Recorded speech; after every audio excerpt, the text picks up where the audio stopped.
70-year-old lady humiliated at luxury store, then a millionaire steps in. Welcome back and enjoy the story.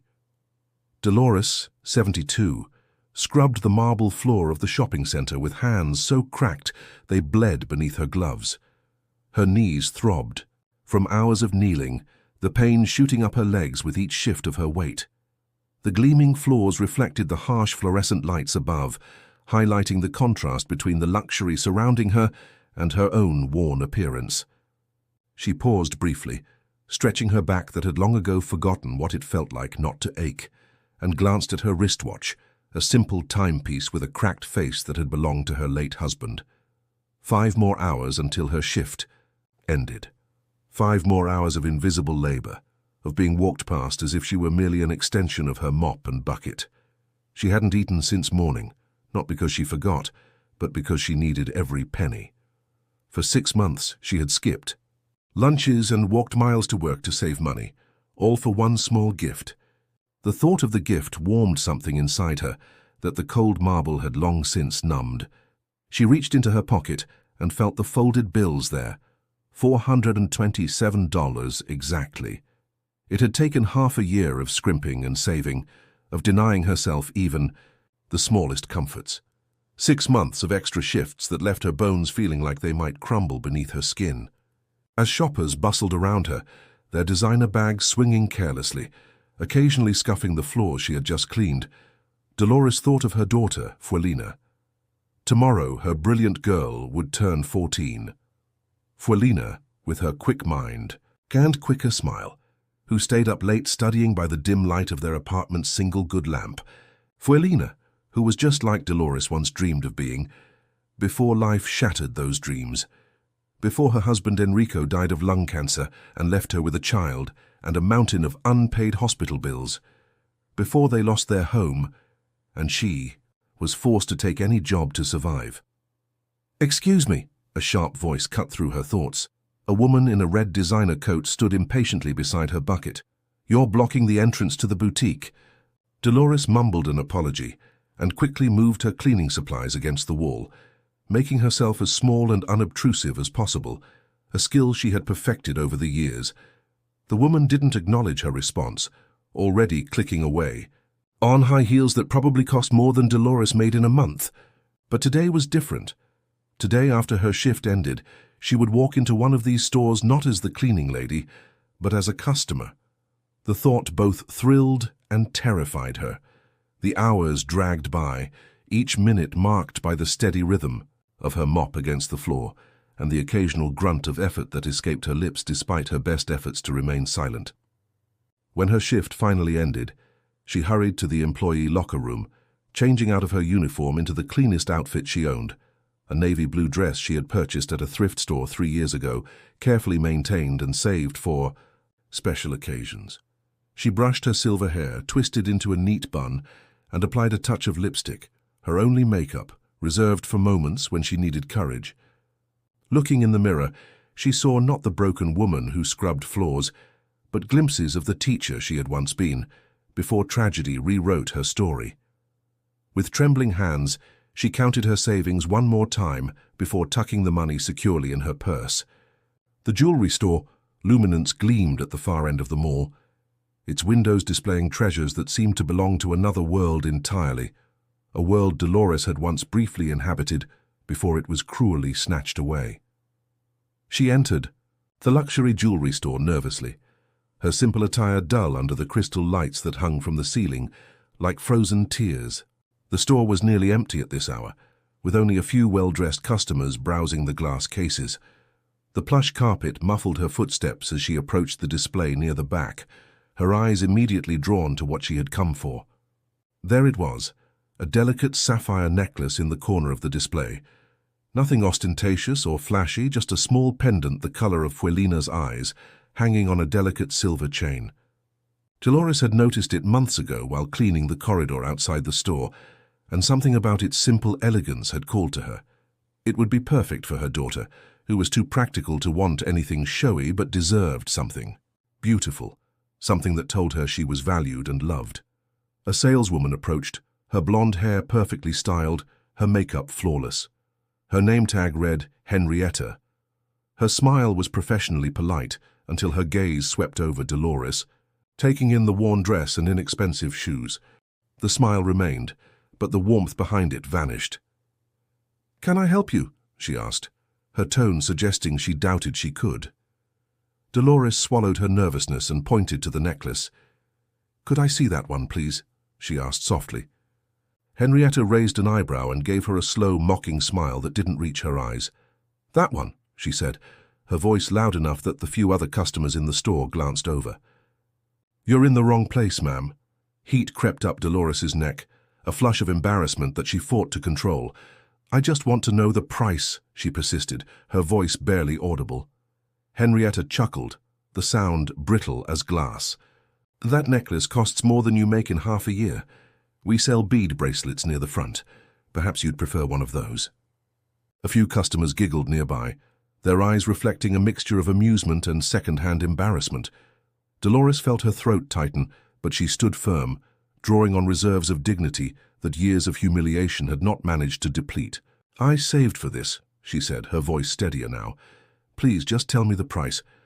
"That's not for people like you," the clerk snapped, abandoning all pretense of politeness.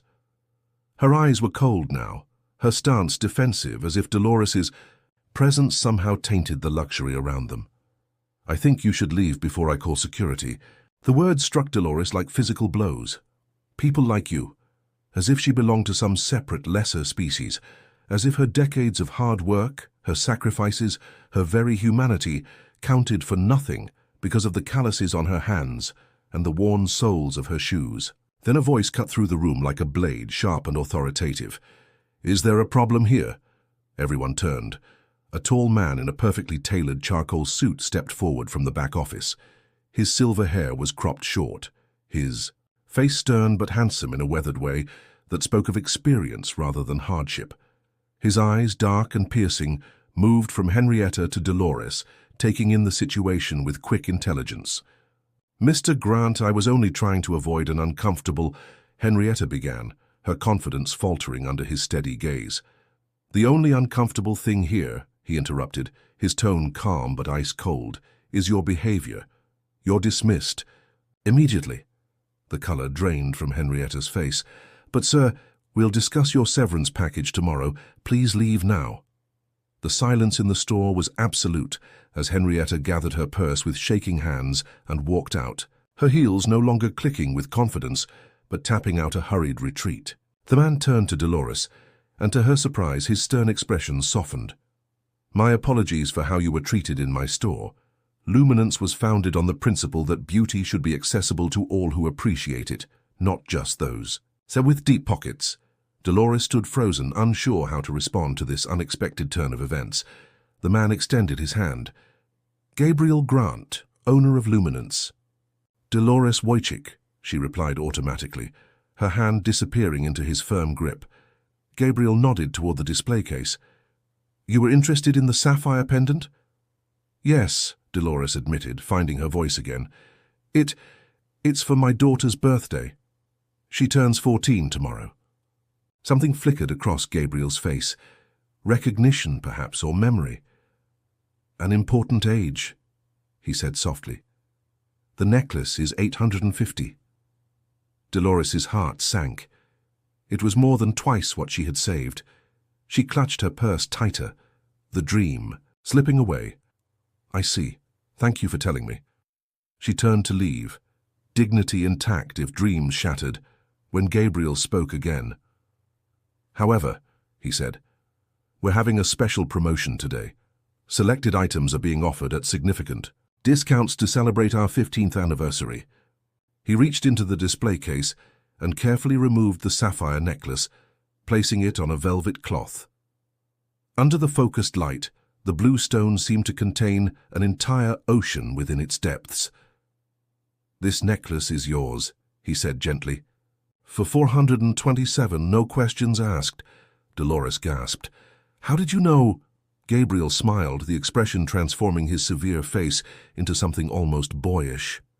"Lucky guess. You look like a precise woman who knows exactly what she can afford." Dolores's hands trembled as he placed the necklace in a velvet box embossed with the store's name. For the first time in years, someone saw her not as a cleaner, but as a woman, a mother, a human being. "Thank you," she whispered, emotion making her voice rough. "You don't know what this means." "I think I do," Gabriel replied quietly. He handed her his card as she left. "If you ever need anything, please don't hesitate to call." If you are enjoying the story, type 5 in the comments and subscribe for more videos like this. If not, type 0. It helps me create even better content for you. Continuing. The small apartment was warm and smelled of chicken soup when Dolores returned home. Despite the late hour, Fuelina was still awake, sitting at their tiny kitchen, table with textbooks spread around her. Her dark hair was pulled back in a practical ponytail, and her slender fingers moved rapidly as she worked through a complex equation. "Mum, you're late," she said without looking up, pencil still moving across the paper. "I was worried." Dolores set down her bag and removed her coat, the jewelry box safely tucked in her pocket. "I had an errand after work," she replied, moving to kiss the top of her daughter's head. "You should be sleeping, birthday girl." Fuelina finally looked up, her sapphire eyes so like her father's lighting up with a smile. "It's not my birthday for another—" She glanced at the clock. 27 minutes. "And I need to finish this problem set for tomorrow." Dolores's chest tightened with familiar pride mixed with concern. Fuelina pushed herself so hard, taking advanced classes and spending her evenings on extra credit work. She deserved so much more than this cramped apartment with its leaky faucets and temperamental heating. She deserved the kind of life Dolores had once thought would be hers before illness and death had rewritten their family's story. "I made soup," Fuelina said, gesturing toward the stove, "and Mrs. Kowalski from next door brought over a loaf of her sourdough." "You should have been resting, not cooking," Dolores chided gently, though her stomach growled appreciatively at the mention of food.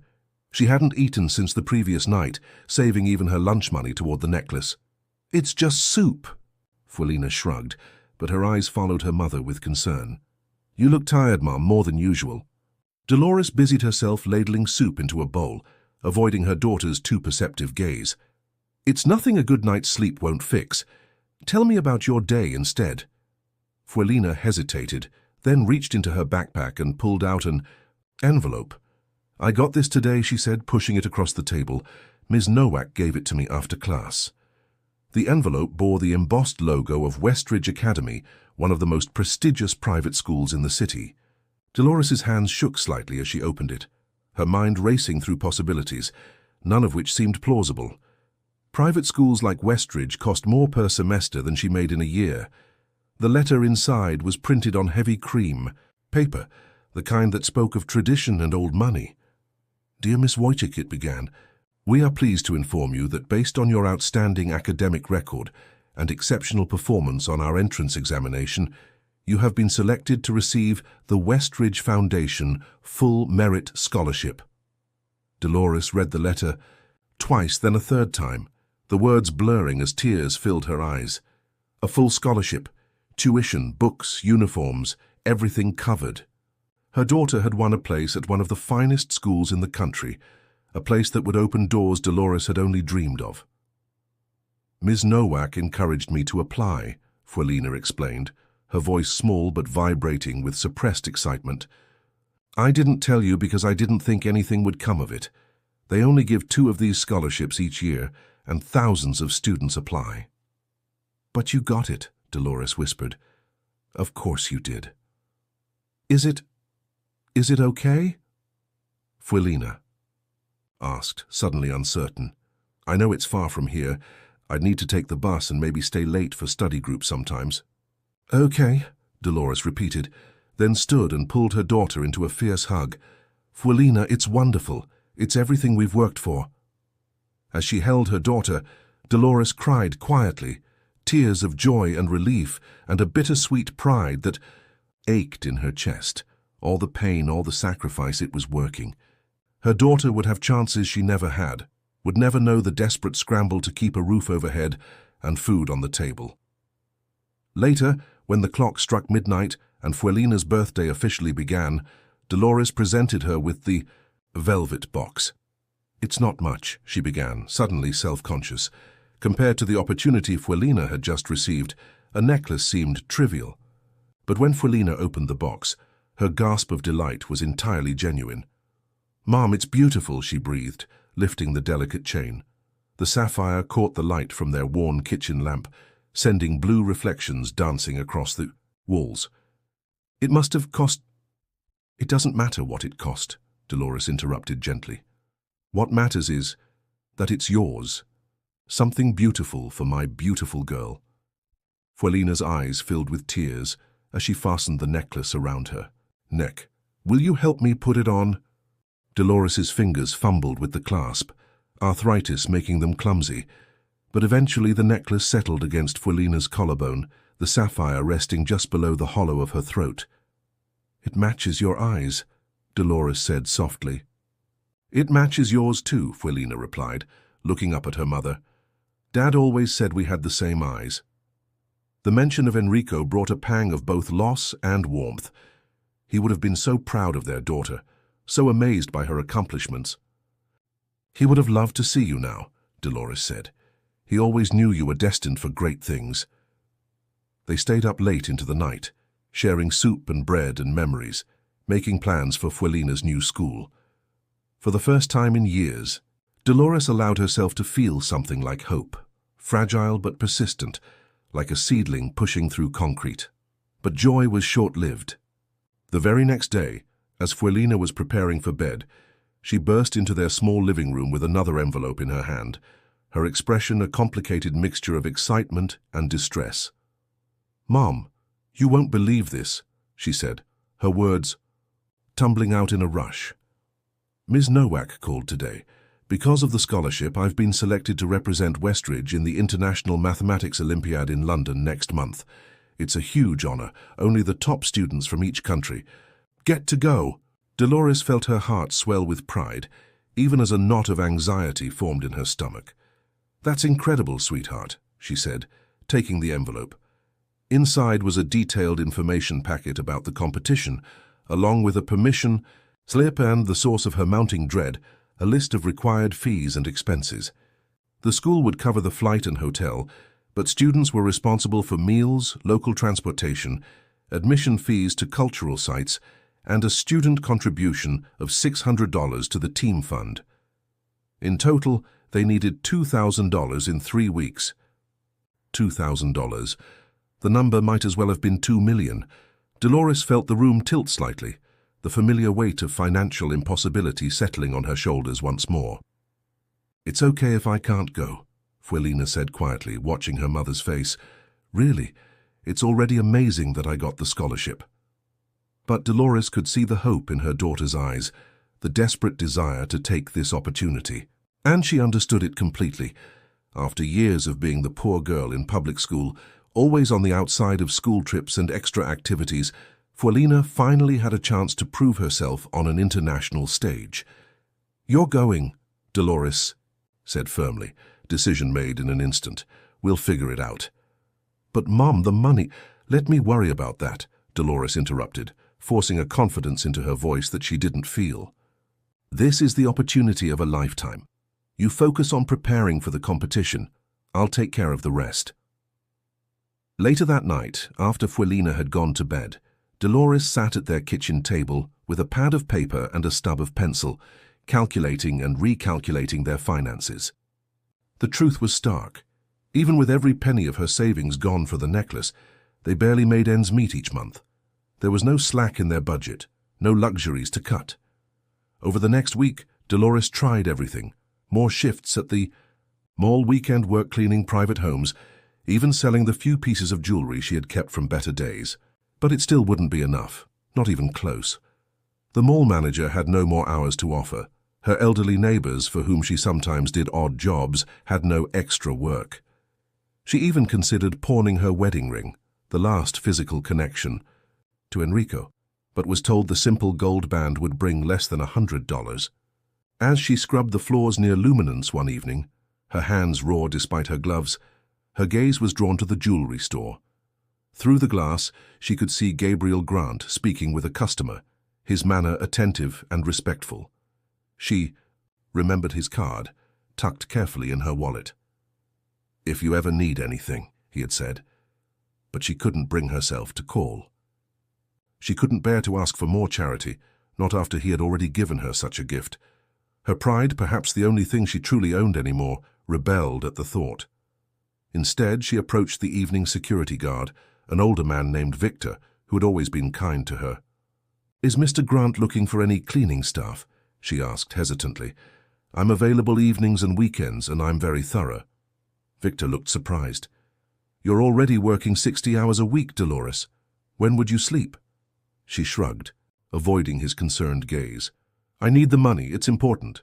Victor sighed but promised to ask. The next evening he approached her with news. "Mr. Grant says to come by the store tomorrow at 9, after closing. He might have something for you. Would you put everything on the line and work yourself to exhaustion for your child's future?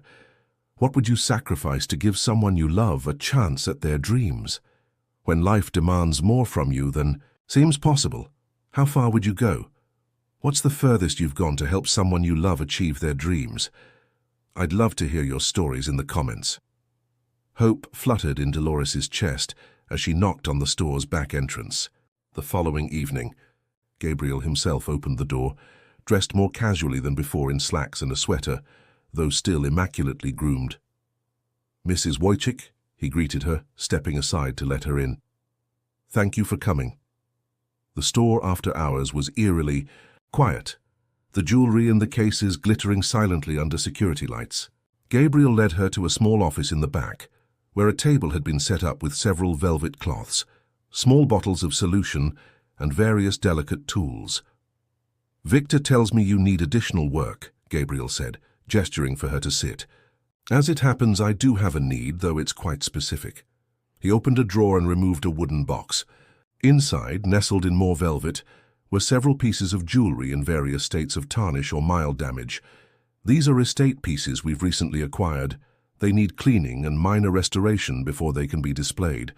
It's delicate, a work far more precise than mopping floors." Dolores looked at the jewelry, then at the tools, uncertainty washing over her. "I don't have any experience with jewelry repair," she admitted. Gabriel smiled. "No, but you have something more important. Careful hands and attention to detail. I've watched you clean. You're meticulous, patient. That's what these pieces need." He set a small emerald brooch before her. "Consider this a test piece. I'll show you the basics." For the next hour, Gabriel demonstrated how to clean the intricate metalwork without damaging the stone settings, how to check for loose gems, how to polish without removing the patina that gave antique pieces their character. Dolores watched, absorbed every instruction, and then tried herself. Her hands, rough from years of cleaning chemicals, moved with surprising delicacy. The arthritis that sometimes made holding a mop painful seemed to recede as she focused on the tiny details of the brooch. When she finished, Gabriel examined her work with a jeweler's loupe. "Excellent," he pronounced. "Better than my regular technician, in fact. You have a natural talent for this." Pride warmed Dolores's chest. Not the desperate pride that had kept her going through humiliation, but something purer, based on genuine accomplishment. "Thank you," she whispered. "I can offer you 3 evenings a week, 4 hours each, at $30 an hour," Gabriel said, "if that would help." The amount was staggering, more than 3 times her hourly wage as a cleaner. It wouldn't cover all of Fuelina's expenses, but it would make a significant dent. "That would help enormously," she said, emotion making her voice rough. "Thank you, Mr. Grant." "Gabriel, please," he corrected gently, "and you're welcome. But this isn't charity. I genuinely need this work done, and you do it beautifully." Over the next week, Dolores fell into a new routine.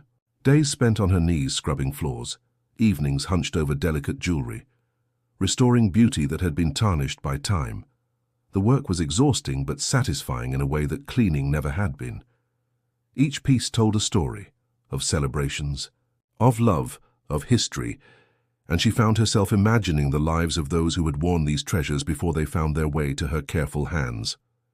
One evening, as she was polishing a cameo pendant, Gabriel brought her a cup of coffee.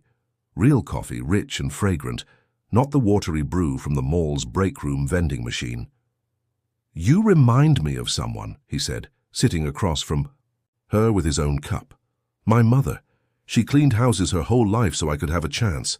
When I saw you in that store with my employee—" He paused, his expression darkening momentarily at the memory. "I saw her. The same dignity, the same determination." Dolores lowered her eyes, uncomfortable with the comparison. "I'm just doing what any mother would do." "No," Gabriel replied firmly. "Not every mother would work herself to exhaustion for her child's future. Not every mother would sacrifice everything for a chance that might not even come. My mother did, and so do you."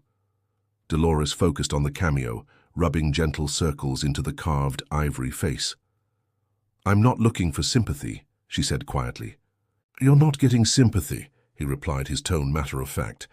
"You're getting respect. There's a difference." They worked in companionable silence for a while, the only sounds the soft classical music playing from hidden speakers and the occasional clink of Dolores's tools against metal. Eventually, Gabriel spoke again. "Victor mentioned you needed money for your daughter's trip, an academic competition?" Dolores nodded, surprised that the security guard had shared this information, but too tired to be affronted. "The International Mathematics Olympiad in London. She's representing her new school." "Impressive," Gabriel noted. "You must be very proud." "I am," Dolores agreed, a small smile softening her weary features. "She's brilliant, like her father was." The words slipped out before she could censor them, opening a door to memories she usually kept firmly closed. "What did he do?" Gabriel asked gently. "He was an engineer," Dolores replied, the cameo forgotten in her hands. "Structural design. He loved mathematics, puzzles, problems to solve. Fuelina inherited his mind." "And your determination," Gabriel added. He hesitated, then asked, "If you don't mind my asking, what happened to him?"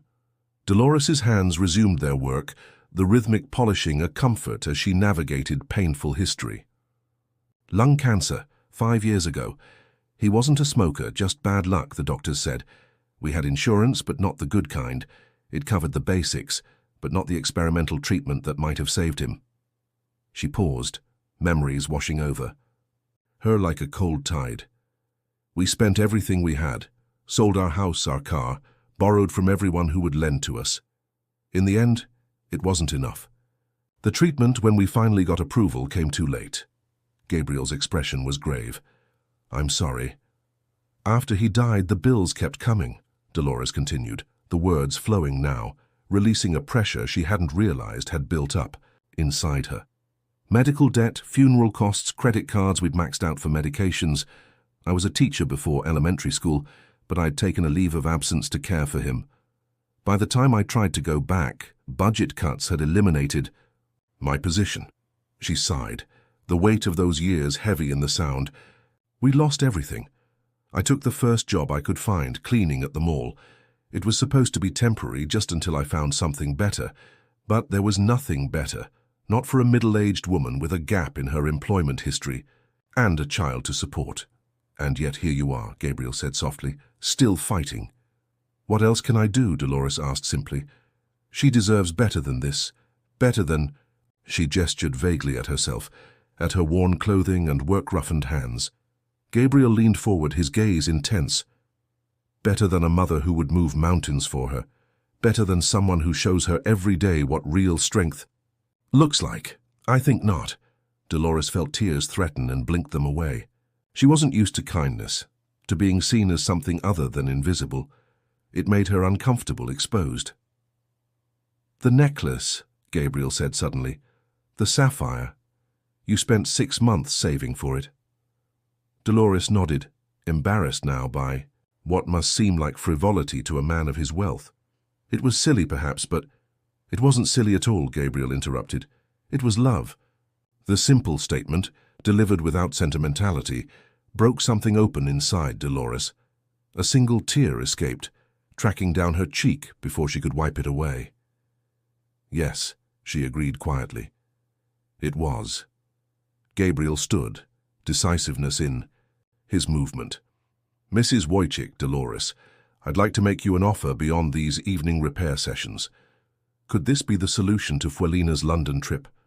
Would her pride allow her to accept more help from this man who had already shown her such kindness?" The questions raced through Dolores's mind as Gabriel continued. I need someone with your skills and attention to detail in my business, not just for occasional estate piece restoration, but regularly. I'm offering you something beyond your imagination, a part-time position at my company, clean, stable work with dignity. You'd work directly with our custom design clients, helping them translate their desires into specifics our jewelers can execute. The hours would be flexible to accommodate your daughter's needs.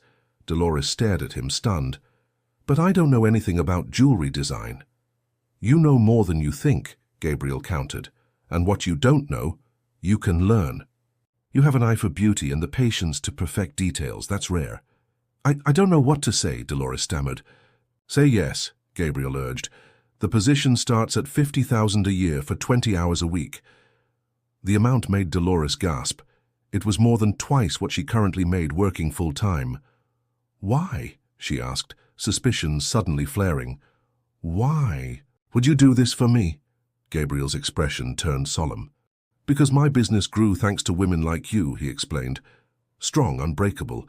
My mother cleaned houses until her knees gave out, until her back couldn't straighten anymore. Also, I could go to college, start this business. She never got to see what her sacrifice built. He gestured around the store. It's time someone gave something back. And the London trip? Dolores asked, hope and wariness battling within her. Gabriel waved a dismissive hand. Consider it an advance on your salary. Or better yet, call it a scholarship. Luminance sponsors several educational initiatives. Your daughter's mathematical talents certainly qualify. A wild, unfamiliar lightness began to build in Dolores's chest. The foreign sensation of a burden. Being lifted after so long, she'd forgotten what it felt like to stand straight. But caution tempered her relief. I can't start immediately, she said. I need to give notice at the mall. Of course, Gabriel agreed. 2 weeks is standard, but the London funding can be arranged immediately. And like that, the impossible became possible. The puzzle pieces of Dolores's life, long scattered and incomplete, began to form a new picture, still unfamiliar, but undeniably brighter than before. What's more remarkable than a mother's love for her child? From working double shifts to sacrificing her own needs, Dolores embodies the selfless devotion that transforms ordinary parents into extraordinary heroes. When life offers nothing but obstacles, will Dolores find the strength to rebuild a life she never imagined for herself and her daughter? Will Gabriel's unexpected offer lead to more than just financial stability? That night, Dolores stood alone in the tiny kitchen of her apartment, holding the check in her hand, a certified bank check made out to Westridge Academy with Fuelina Wojcik IMO London trip, written in the memo line. The amount, $2,000 exactly, was more money than she had held at one time since Enrico's death. She didn't cry this time. She looked at her daughter's photograph on the wall, Fuelina at 10, gap-toothed and grinning after winning her first mathematics competition at school, and whispered, "We made it!" Because sometimes dignity comes wrapped not in gold, but in kindness. And sometimes the people the world looks down on are the ones holding it up. The following weeks passed in a blur of transitions. Dolores gave notice at her cleaning job, worked her final shifts with a lightness she hadn't felt in years, and began training at Luminance. The work was challenging in new ways. She had to learn about gemstones and metals, about design principles and client relations, but her mind, dormant for so long in the repetitive monotony of cleaning, flourished with the stimulation. Gabriel was a patient teacher, never making her feel inadequate when she made mistakes, praising her progress with genuine appreciation. The other staff, taking their cue from the owner, treated her with a respect she had almost forgotten she deserved. Fuelina, meanwhile, threw herself into preparations for both the London competition and her transition to Westridge Academy. Their small apartment was overtaken by textbooks and practice problems, the walls papered with mathematical formulas and competition strategies.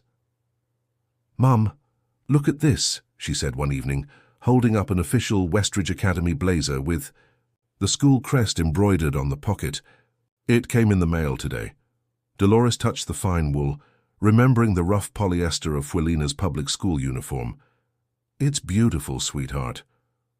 Ms. Nowak says I'm the first student from our district to get into Westridge in over a decade, Fuelina continued, her eyes bright with excitement. And she thinks I have a real chance at meddling in London. Of course you do, Dolores agreed, her faith in her daughter absolute. You'll show them all what you can do. As they prepared dinner together, a luxury of time that Dolores's new schedule now permitted, Fuelina grew unusually quiet. Mom, she said finally, are you really okay with all this? Working at the jewelry store instead of cleaning? It's so different. Dolores paused in chopping vegetables, considering the question seriously. It is different, she agreed. And yes, I'm more than okay with it. I feel... She searched for the right words.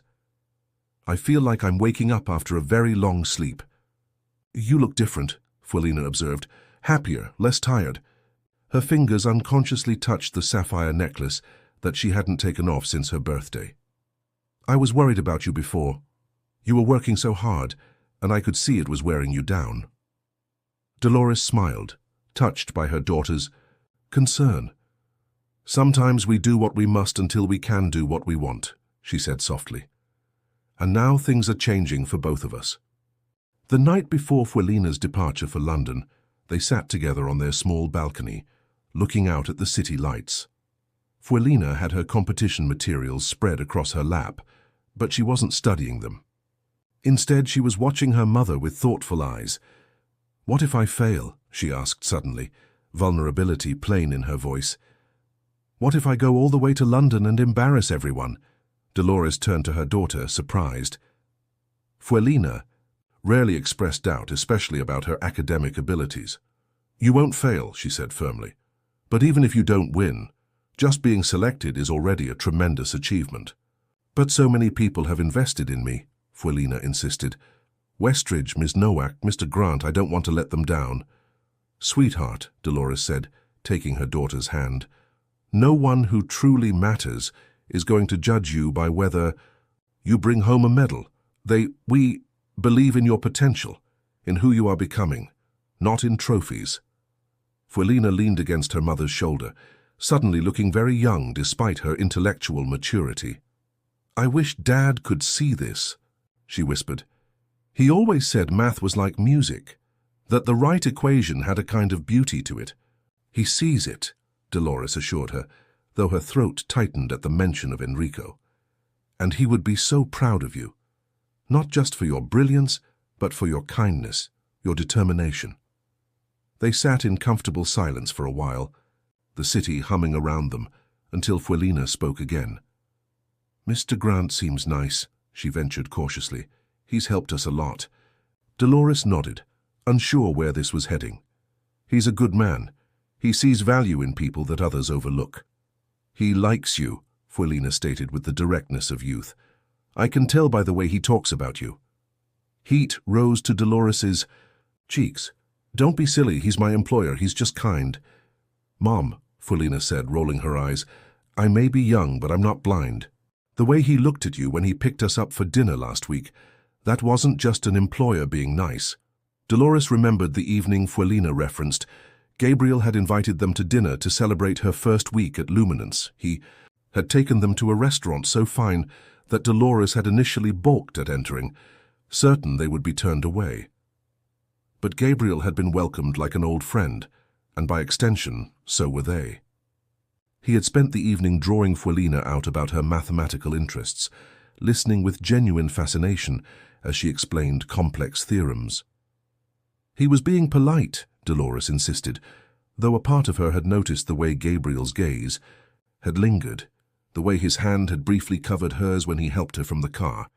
If you say so, Fuelina replied, clearly unconvinced. But Dad would want you to be happy, you know, to have someone. The comment struck Dolores speechless. In all the years since Enrico's death, she had never considered another relationship. Survival had consumed her entirely, leaving no room for personal desires or dreams. I am happy, she said finally, especially now seeing you thrive. Fuelina didn't press the issue, but her words lingered in Dolores's mind long after they had gone back inside and prepared for bed. The following day, Dolores stood at the airport security checkpoint, watching Fuelina join the other students from Westridge Academy. Her daughter looked so grown up in her school blazer, her sapphire necklace catching the light as she turned to wave one last time before disappearing beyond the security gates. Dolores waved back, her heart full of a complex mixture of pride, anxiety, and hope. As she turned to leave, she was startled to find Gabriel standing a few feet away, watching her with a sympathetic smile. "First time sending her off alone?" he asked, falling into step beside her as they walked toward the exit. Dolores nodded, embarrassed that he had witnessed her emotional goodbye. "Is it that obvious?" "Only to someone who's been there," Gabriel replied. "My daughter's first trip abroad was to Paris for a semester abroad. I thought I'd break in half from worry." This was the first time Gabriel had mentioned having a child of his own. Dolores looked at him with new interest. "You have her daughter, Isabel," he confirmed. "She's 26 now, working as a gemologist in Antwerp. That's partly why I opened Luminance, to give her a family business if she wanted it." He chuckled. "Instead, she decided to chart her own course. I couldn't be prouder." "It's what we raised them for, isn't it?" Dolores mused. "To be independent, even though it breaks our hearts a little." "Exactly that," Gabriel agreed. He glanced at his watch. "Do you have to be at work right away? I thought we might have coffee." The invitation was casual, collegial even, but something in his tone made Dolores wonder if Fuelina had been right. Did Gabriel see her as more than an employee with a compelling backstory? "I'd like that," she said, surprising herself with how easily the acceptance came. They found a quiet cafe near the airport, tucked away from the main terminal's hustle. Over rich coffee and pastries that Gabriel insisted on ordering, despite Dolores's protests, they talked, not about work or Fuelina or practical matters, but about themselves, their childhoods, their dreams, the paths that had led them to this moment. Dolores learned that Gabriel had grown up in poverty, the son of a single mother who had immigrated from Greece with nothing but determination and a talent for cooking. His father had abandoned them when Gabriel was an infant, leaving his mother to raise him alone. "She worked 3 jobs, Gabriel recalled, his usually confident voice softening, with memory. Cleaned houses in the morning, cooked at a diner during the afternoon, and did office cleaning at night. I barely saw her except on Sundays." Dolores nodded, understanding all too well. "But she made sure you had opportunities." "Every penny she could spare went into a college fund for me," Gabriel confirmed. "When I wanted to drop out of high school and get a job to help her, she forbade it. 'Education is your way out,' she would say. 'Don't you dare waste my sacrifice.'" The phrase struck a chord with Dolores, who had said similar words to Fuelina during their hardest times. "She sounds like a remarkable woman." "She was," Gabriel agreed, a shadow passing over his features. "She died my senior year of college. Heart attack. The doctor said her body was just worn out from years of overwork and stress." Dolores reached across the table impulsively, covering his hand with hers. "I'm so sorry." Gabriel turned his hand to grasp hers, the warmth of his skin comforting. "She never got to see the business I built, or meet Isabel, or know that her sacrifice meant something," he sighed. "That's part of why I wanted to help you and Fuelina. I couldn't save my mother, but maybe I could make a difference for someone else walking a similar path." "You have," Dolores assured him, "more than you know." Their eyes met, and Dolores felt something shift between them, a recognition, perhaps, of shared experiences and values that created a foundation for something more than friendship or professional respect. The moment was interrupted by Dolores's phone ringing, Fuelina calling from a layover to check in. As Dolores spoke with her daughter, Gabriel signaled for the check, his manner returning to its usual efficient courtesy. When they parted outside the cafe, however, he hesitated. "Would you consider having dinner with me tomorrow night? Not as my employee, but as my guest." The invitation hung in the air between them, its significance unmistakable. Dolores thought of the years she had spent defined solely by her roles as mother and provider, the parts of herself she had tucked away as irrelevant luxuries. The woman, who enjoyed poetry and classical music, who once spent hours debating philosophy over wine, who had dreams beyond survival. "I'd be honored," she replied, her voice steady despite the flutter of nervousness in her chest. Gabriel's smile was like sunrise breaking through clouds. "I'll pick you up at 7. As Dolores watched him walk away, she felt an unfamiliar lightness, a sense that life, after years of narrowing down to mere survival, was expanding again into possibility.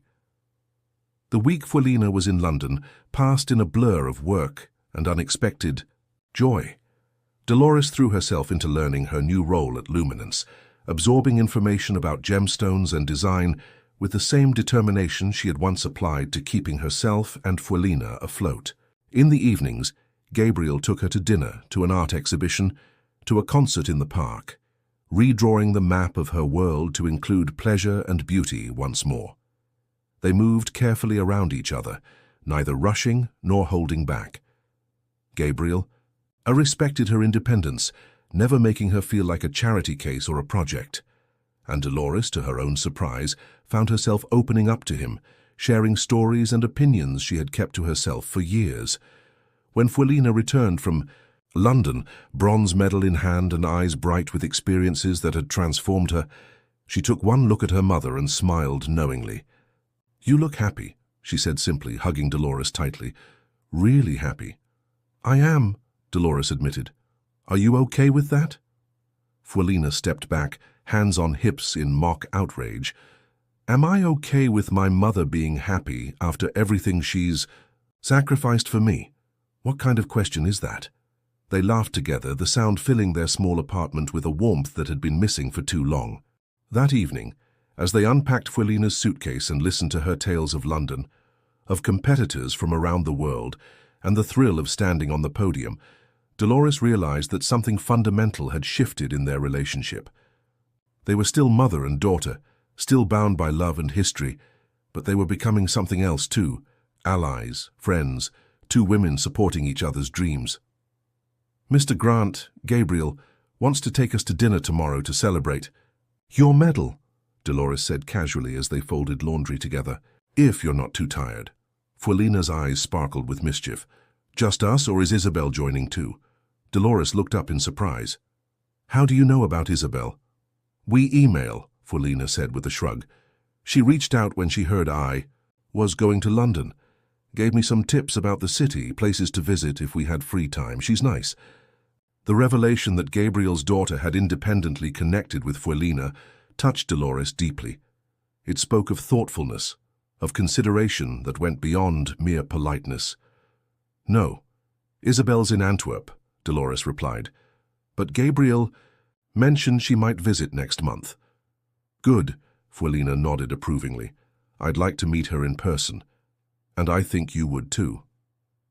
The implication was clear, that this budding relationship with Gabriel might have a future, might expand, to include a blended family, new connections, broader horizons. The thought was both thrilling and terrifying. "One day at a time," Dolores cautioned, as much to herself as to her daughter. "We've had enough change for now."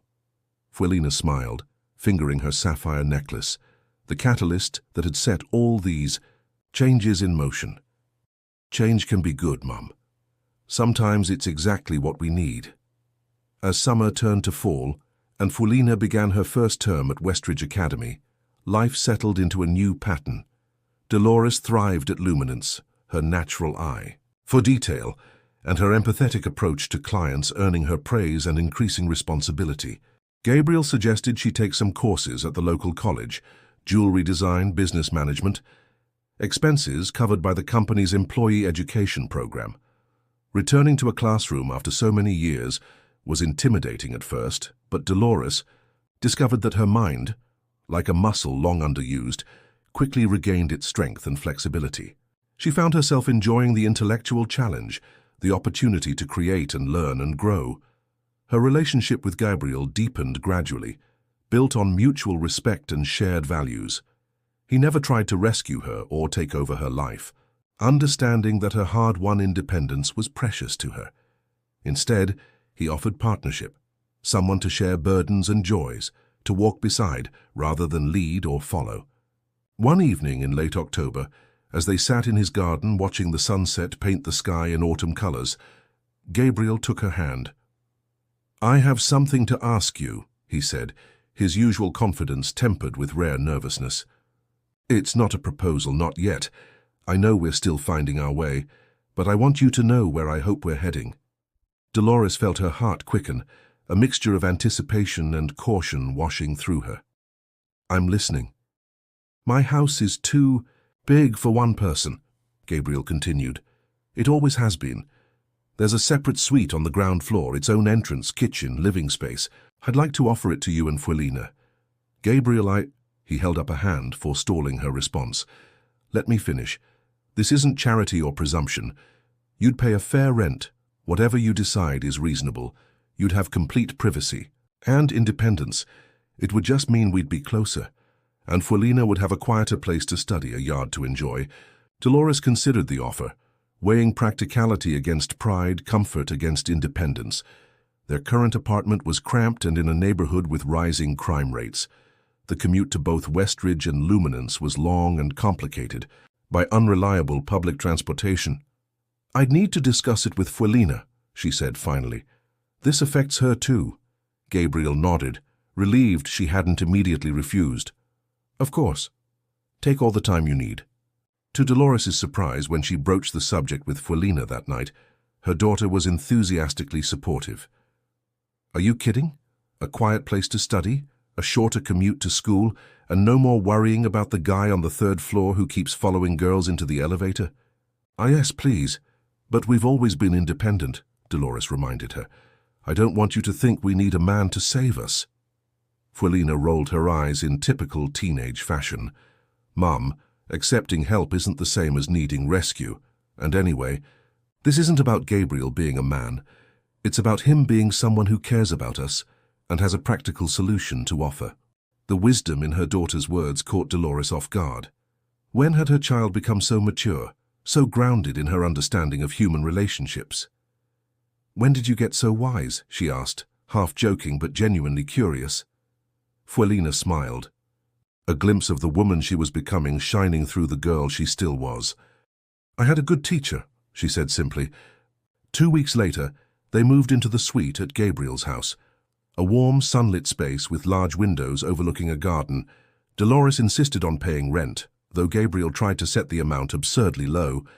They compromised on a figure that was fair but not burdensome, allowing Dolores to maintain her sense of independence while accepting the genuine gift of a better living situation. The transition wasn't without challenges. After years of struggling alone, Dolores sometimes found it difficult to accept help or to believe that their improved circumstances weren't temporary. Gabriel, for his part, had to learn the boundaries of their new arrangement, when to offer assistance and when to step back, when to include them in his plans and when to give them space. But day by day they built something new together, not erasing the past or pretending that hardship hadn't shaped them, but using those experiences as a foundation for appreciation, for gratitude, for a deeper understanding of what truly mattered. As Christmas approached, Dolores found herself in Luminance after hours. The store closed for the evening, but aglow with holiday decorations. Gabriel had asked her to meet him there, saying he had something important to discuss. When she arrived, she found him standing by the display case where, months earlier, she had first pointed to the sapphire necklace that had changed everything. "Do you remember that day?" he asked as she approached. "How could I forget?" Dolores replied. "It was the day my life changed course." Gabriel smiled, taking her hands in his. "Mine too, though I didn't realize it at the time. I thought I was just helping someone who reminded me of my mother. Instead, I found someone who reminded me of what's truly valuable in this world." He reached into his pocket and withdrew a small velvet box, not the distinctive Luminance packaging, but something older, more personal. "This belonged to my mother," he said, opening the box to reveal a simple gold ring set with a small but perfect diamond. "It's the only piece of fine jewelry she ever owned. My father gave it to her before he left, and she kept it, not for his memory, but because she saw it as the seed of my future. She pawned it to pay for my first semester of college, then worked extra shifts to buy it back." Dolores touched the ring gently, understanding the weight of history and meaning it carried. "That's beautiful. I'd like you to have it," Gabriel said, his voice steady but vulnerable. Not yet as an engagement ring. We can choose one of those together when you're ready, but as a promise, that regardless of what the future holds for us romantically, you will always have my respect, my support, and my deepest admiration." Tears filled Dolores's eyes, not the desperate tears of helplessness she had shed so often in the past, but tears of recognition, of being truly seen and valued. "I would be honored," she whispered, as Gabriel slipped the ring onto her right hand, a promise for now with the possibility of more to come. Dolores thought of how far she had traveled, not just from poverty to comfort, but from isolation to connection, from mere survival to genuine living. Outside the window, snow had begun to fall, transforming the city into a landscape of gentle white. Inside, surrounded by jewels that caught and reflected the light, Dolores felt a peace she had thought forever lost to her. That night, when she returned home, to the home they were building together, she found Fuelina at the kitchen table, textbooks spread around her as usual. Her daughter looked up, immediately noticing the ring. "Is that—" she began, excitement brightening her face. "A promise," Dolores clarified. "For now." Fuelina nodded, understanding the significance without need for further explanation. "I'm happy for you, Mum. For us." Dolores sat beside her daughter, taking her hand. The sapphire necklace glinted at Fuelina's throat, a reminder of where their journey had begun. "We've come a long way," Dolores said softly. "We have," Fuelina agreed. Then, with the optimism of youth tempered by wisdom beyond her years, she added, "And we have so much further to go." In that moment, surrounded by the warmth of their new home, with the promise of tomorrow lighting their way, Dolores knew that they had indeed made it. Not to a perfect ending, but to a new beginning, one built on the foundation of everything they had endured together, everything they had sacrificed for each other, and everything they now dared to dream. Because sometimes dignity comes wrapped not in gold, but in kindness. And sometimes the people the world looks down on are the ones holding it up. Congratulations. Type 9 in the comments so that I know you stayed until the end with me. Thank you for watching, and until tomorrow's story on this same channel.